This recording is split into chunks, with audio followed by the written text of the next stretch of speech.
is my name. You can watch us live on Facebook at OGTV and Ogun State Television, on YouTube at OGTV Abeokuta, and OGTV website www.ogtv.com.ng/live. For the latest news and reports, you can check us on these platforms: on X, Ogun TV; on Instagram, Ogun State Television; or you download the OGTV app on Apple Store and Google Play Store. The Inspector General of Police, IGP Olatunji Rilwandiso, has issued a directive for commissioners of police nationwide ordering an end to extortion, illegal checkpoints, harassment of citizens, and other acts of misconduct. He declared that restoring public confidence in the Nigerian police force was a top operational priority. The order was contained in a signal to members of the police management team, including CPs and other operational commanders, seen by the nation.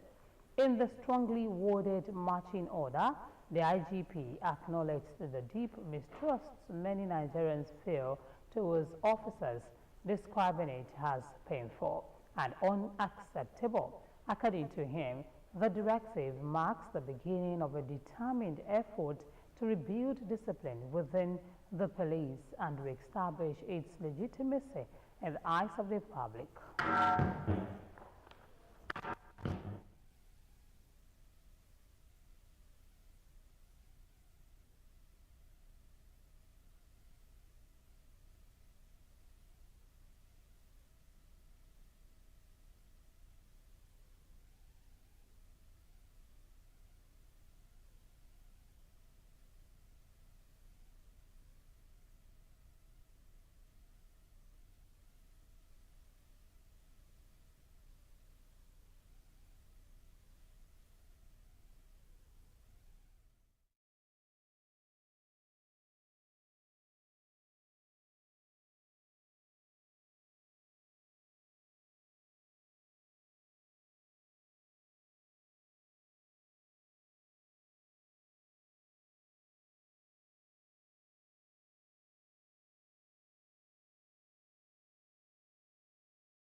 We sincerely apologize for that each. It was due to some unforeseen circumstances. I'll take the story from the beginning. The Nigerian military has defended an airstrike on Jili village market near the Borno-Yobe border, calling the target a terrorist enclave as public anger grows over reported civilian casualties. The strike, carried out on Saturday under Operation Hardin Kai, has sparked widespread backlash, with local authorities, political leaders, and rights groups condemning the incident amid conflicting accounts of casualties. Local sources reported the death toll at over 40 civilians, while other reports indicated that figures could be significantly higher, reflecting ongoing confusion and lack of consensus over the exact number of casualties. The military, however, maintained that the location was a legitimate military target describing Gili as a known logistics hub and convergence point for fighters of Islamic State West African province. Borno State Governor Babagana Zulum has warned residents against aiding insurgents following a deadly bombing at Gili markets that claimed over 50 lives. The governor says the market had been shut down 5 years ago due to its alleged use as a logistics hub for terrorist groups. In a statement by his media aide, Dauda Iliya, Zulum stressed that the state works closely with security agencies before reopening markets or resettling communities affected by insurgency.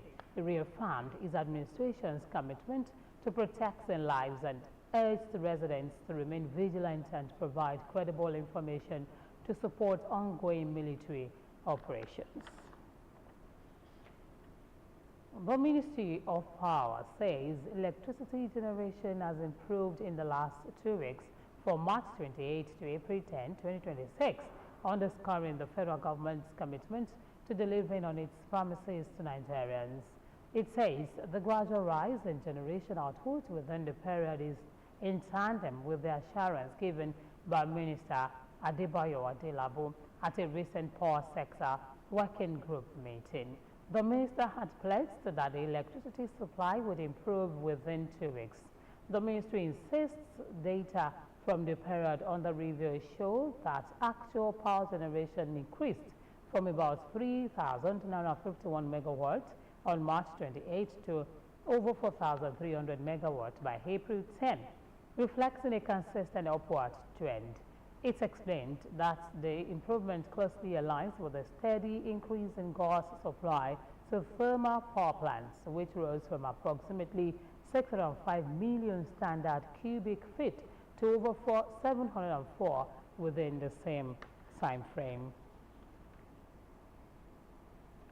Former President of the African Development Bank, Dr. Akiwumi Adesina, has declared that Africa has moved beyond being a continent of untapped promise to becoming an investable reality. He therefore urged global investors to reposition for opportunities across the region.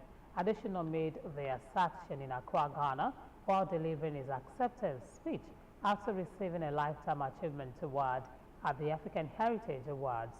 Speaking before Ghana's President John Mahama and other dignitaries, Adesina said current economic data supporting a growing global shift in how Africa is perceived. The former AFDB president pointed to the emergence of major African corporations as proof of the continent's readiness for large-scale investment. The National Orientation Agency, NOAA, has reiterated its commitment to value reorientation, civic education, and national identity building, while calling for stronger collaboration with the Nigeria Association of Women Journalists, NAWAJ, ahead of the next general elections. The Director General of NOAA, Malam Larry Saonilu, made the call during a courtesy visit by NAWAJ, describing the engagement as timely and strategic to national development and also democratic consolidation. He said effective nation building requires sustained partnerships between institutions responsible for public communication and citizen engagement, noting that NOAA, established from the former MAMSA framework, maintains a robust grassroots structure with over 800 offices nationwide. Issa Onilu highlighted the agency's unique mandate to manage information and civic orientation, while commending women journalists for their patriotism and contribution to national development through ethical journalism and voluntary service. The NOAA Director General disclosed that the agency has developed Nigerian identity projects under the National Values Charter, anchored on 747 principle outlining mutual responsibilities between government and citizens. He added that the Federal Executive Council has approved key opponents, including the introduction of citizenship studies into school curricula across all levels in a bid to uphold and promote national values. In her remarks, Nawaj National President Aishatu Ibrahim said the visit was aimed at strengthening collaboration in civic and voter education, ethical journalism, and the fight against misinformation ahead of the upcoming elections. She proposed a joint Nawaj initiative involving nationwide training workshops, community outreach programs targeting women and youth, development of civic education materials in local languages, and coordinated media campaigns. The engagement reaffirmed a shared commitment between NUA and Nawaj to deepen collaboration in promoting civic responsibility, national values, and inclusive governance, particularly as Nigeria prepares for the upcoming elections. The Ogun State Caucus of the All Progressives Congress APC will hold a strategic meeting on Monday, April 13, 2026 at the party secretariat in Abeokuta from 4 p.m. The meeting is part of ongoing efforts to strengthen party unity, review current political developments, and chart a forward-looking course for the party in the state. A statement by chairman of the party in the state, Chief Yemi Sanusi, says attendance at the meeting is strictly limited to state caucus members as recognized by the party's constitution section. The members are the state party chairman, past state chairman of the party, serving and past state deputy chairman, and serving and past state secretaries. Others are serving and past state governors and deputy governors, current gubernatorial and deputy gubernatorial candidates of the party, serving and past members of the National Assembly, principal officers of the State House of Assembly, members of the State House of Assembly, and secretary to the state government. Also expected at the meeting are state woman leader, state youth leader, state leader of persons living with disabilities, and state legal advisor. Past speakers and deputy speakers of the State House of Assembly, all members of the national and zonal executive committees from the state, all national caucus members from the state, and 6 members, 2 from each senatorial districts, are also expected at the meeting. The recently retired Inspector General of Police, Kayode Egbetokun, has been described as a great ambassador of excellence and the exceptional values Ogun State is known for, as he was honored at a civic reception organized by the Yewa People Development Council in collaboration with the Yewa Traditional Council. Ogun State Governor Prince Dapo Abiodun led in this description while speaking at the event held at the Yewa Frontier Hotel, Ilaro. Matthew Showomi completes the report. The first indigene of Yewa and Ogun State to become Inspector General of Police, Kayode Egbetokun, rose to the peak of his policing career, bringing transformation and innovation to the police system during his tenure, guided by values rooted in his Yewa heritage. The Yewa People Development Council, in collaboration with Yewa Traditional Council, organized the civic reception to celebrate the retired police chief for his distinguished service and for representing Yewa land with pride. Governor Dapo Abiodun, represented by the Ogun State Head of Service, Kehinde Onosoya, said Egbetokun's tenure was marked by a firm commitment to national security, institutional reforms, and the strengthening of public trust in law enforcement, noting that its impact resonates strongly across Yewa land. Your effort in supporting various developments and community-based organizations that focus on development, inclusion, and service delivery are highly aligned with the vision of our organization. The Inspector General of Police, Tunji Disu, represented by the Assistant Inspector General of Police in charge of Zone 2, Moshood Jimo, said Egbetokun led the force during a critical period of reform and gave a commendable account of himself. Over the course of his career, Dr. Egbetokun continued to rise through the ranks, serving in various roles, operational excellence across the country. Good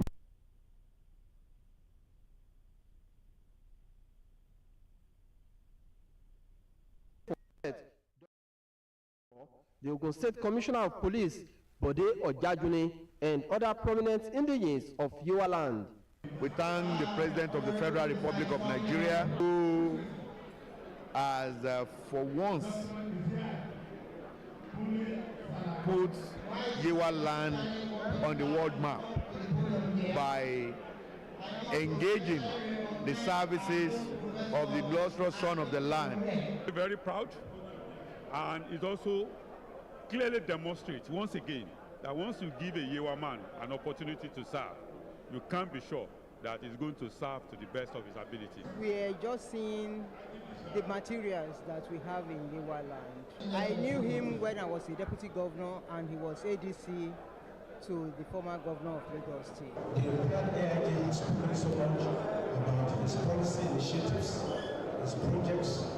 Chairman of Yewa Traditional Council, Oba Kehinde Olugbenle, who is also the paramount ruler of Yewa land, alongside the chairman of Yewa People Development Council, Professor Ramon Bello, noted that under Egbetokun's leadership, the Nigeria Police Force experienced renewed stability, improved operational coordination, and a clearer sense of direction. People like you come on in the mind. He prioritized officer welfare, training, and integration of technology into crime-fighting efforts. The retired police boss was full of appreciation for the organizers of the event, with a promise to continue to serve his people. As I step into the next phase of my life, I remain committed to upholding these ideals and to continue to contribute in whatever way I can to the progress, unity, and enduring legacy of our people and our nation. The event featured the presentation of awards of excellence in recognition of the retired IGP's outstanding service.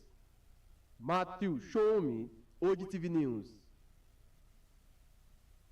The coalition of Muslim vanguards and stakeholders in Ogun State has appealed for the consideration of a Muslim gubernatorial candidate by all political parties in the state. President of the group, Amiru Dahoud Sanusi, said this would ensure inclusiveness and promote the unity already being enjoyed in the state. Ayodeji Tomori Oluwumi has the details. The coalition of Muslim vanguards and stakeholders in Ogun State convened this press conference as part of its renewed commitment to inclusive governance, equity, and fair representation ahead of 2027 general elections. The group called on political parties to consider presenting Muslim gubernatorial candidates, emphasizing the importance of reflecting the diversity of the state's population. President of the coalition, Amir Dawood Sanusi, noted that democracy thrives when leadership mirrors the composition of the people. He advocates a review of existing leadership patterns to ensure equitable consideration for all groups in the state. Democracy thrives when leadership reflects the diversity and composition of its people. Ogun State, known for its rich cultural and religious plurality, has made notable strides in democratic governance since the return to civilian rule. However, a review of leadership patterns over the past 3 decades highlights the need for deeper reflection on equitable consideration for a Muslim governorship candidate in Ogun State. Amir Sanusi further urges political parties to adopt a forward-looking approach that promotes inclusivity in the candidate selection process, including fair consideration for Muslim candidates. This call is not about preference or servitude of any personalized agenda, but about ensuring that every segment of society feels seen, heard, and represented within the democratic process. Balanced representation enhances stability, promotes mutual respect, and contributes to sustainable development. He also called on political stakeholders, delegates, and decision makers to embrace these principles in order to build a government structure that reflects both competence and inclusiveness. Ayodeji Tomori Oluwumi, OGTV News. Nigerians have been encouraged to rise above limitations and fix their hearts on God through total surrender as a pathway to divine lifting and supernatural help. The lead pastor of Victory Life Bible Church, Apostle Lawrence Achudume, gave the charge at the grand finale and Thanksgiving service of the church's 2026 annual convention. Our reporter, Margaret Ukulola, reports that a week-long gathering featured an array of anointed ministers and guest speakers ministering to worshippers.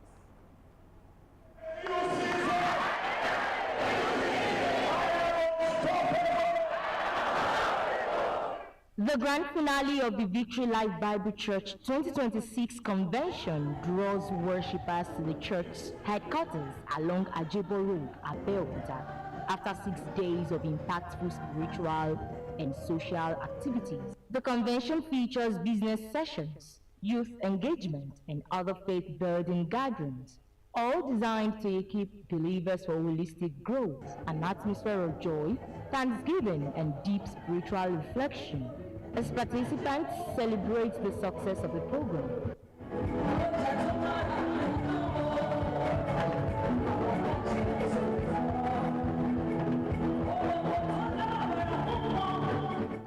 With the theme On Eagle's Wings, Reverend Felix Omobudi emphasizes divine elevation, renewed strength, and believers' capacity to rise above life's challenges through God's power. Eagle's Wings testimony is a declaration of divine intervention in every person's life.